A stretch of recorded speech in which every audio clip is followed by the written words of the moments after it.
So this is a battle cry. Both of these documents are battle cries. To abandon civility, which really means abandon reason. Certainly abandon individualism.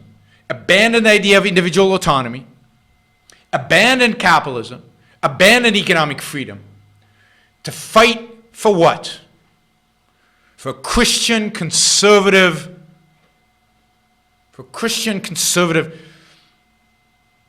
authoritarian state or semi-authoritarian state that restricts its citizens' freedoms, but protects us from immigrants and protects us from the left. And this is what Donald Trump is leading this country towards, because this is what he's emboldening. This is going to survive beyond him. He might go, who knows, he might go 2 terms, 1 term. He has no philosophy, he has no ideology, he's a complete pragmatist. But his style, his populism, his rhetoric, his attitude, his disrespect for the basic foundations of this country, for the basic ideas that are at the root of this country. That's what will survive, and that will survive in a new conservative movement that is dedicated to destroying the freedoms that we have. Now, one more article I want to read you, and from this side of the debate. This is the first things. This is from a philosopher, Pecknold, Catholic philosopher, of course. He writes, I hope that a new conservative consensus will emerge out of the old.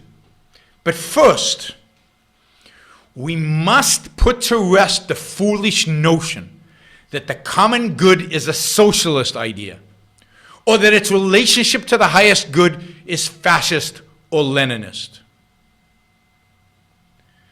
So his idea is we need to embrace the common good. And we need to get away from this individualistic view that the common good is, that's something those fascists and socialists do. No, he says. This is what conservatism is all about. It's about the common good. Now, what is the common good according to conservatism? What is the common good according to It's the highest good. It's the good that is God. It is good that is consistent with the teaching of Christ. It is America's a shining city on a hill, not just from an economic perspective. It's a shiny city on a hill from a moral, religious perspective. We need to reorient our politics around the common good illumined by God.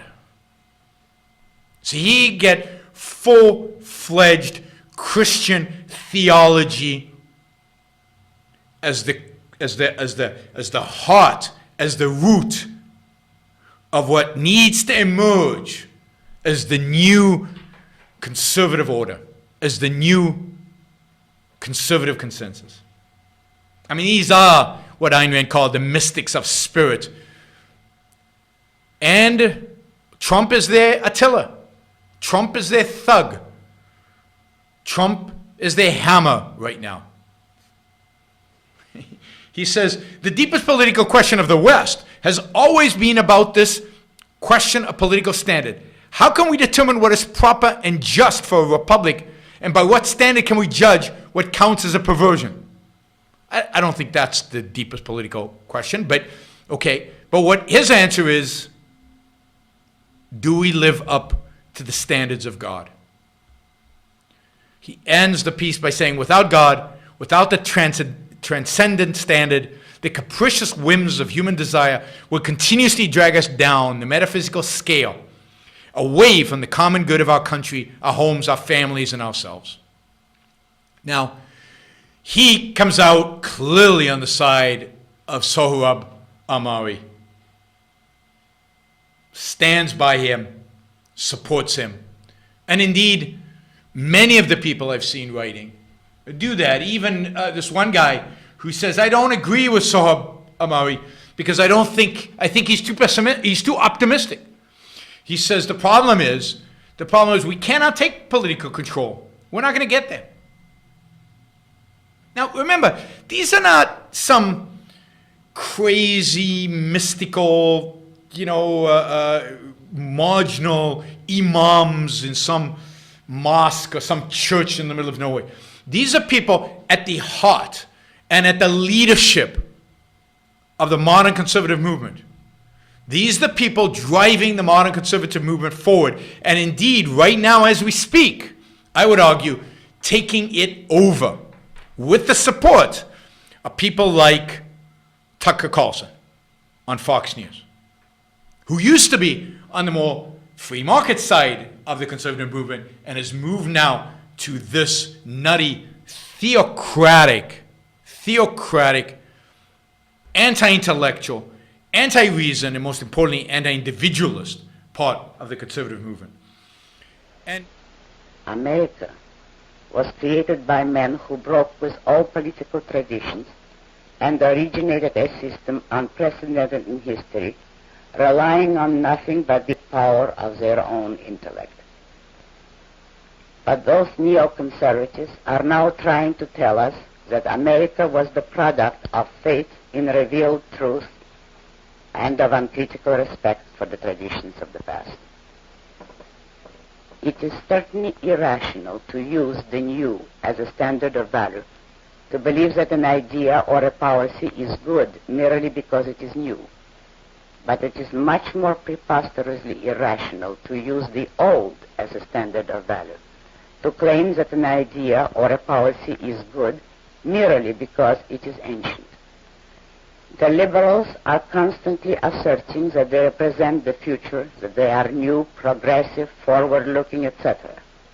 And they denounce the conservatives as old-fashioned representatives of a dead past.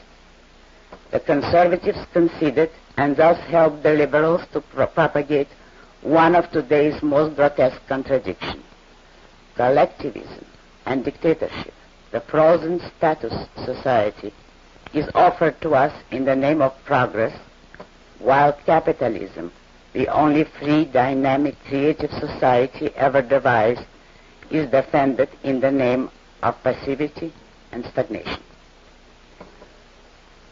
The plea to preserve tradition as such appeals to the worst elements in men and rejects the best. It appeals to fear, cowardice, conformity, self-doubt, and rejects creativeness, originality, independence, self-reliance.